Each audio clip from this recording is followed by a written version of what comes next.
I was on the lookout for a new project bag for my crochet projects, and Wandering Nature sent me this makeup bag to try, and it makes such a great project bag. First, let's start with the pockets. The pocket on the back, I put my reading glasses, and it's a roomy pocket. It's quite big. The front pocket, or the other side, has these plastic covering, and I put my scissors and a lip gloss, of course, and other little things here can fit as well.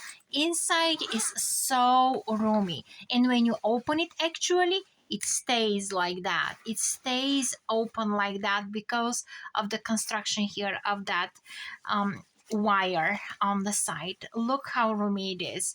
So I could fit my yarn here, my project, my crochet hook, and then I have extra pocket here for the rest of my crochet hooks.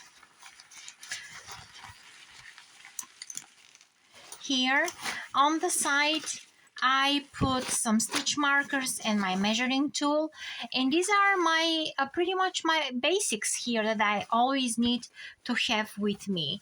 And I'm glad that it will stay standing up just like this, and when I pull my yarn it will not collapse. Isn't that great for a project bag?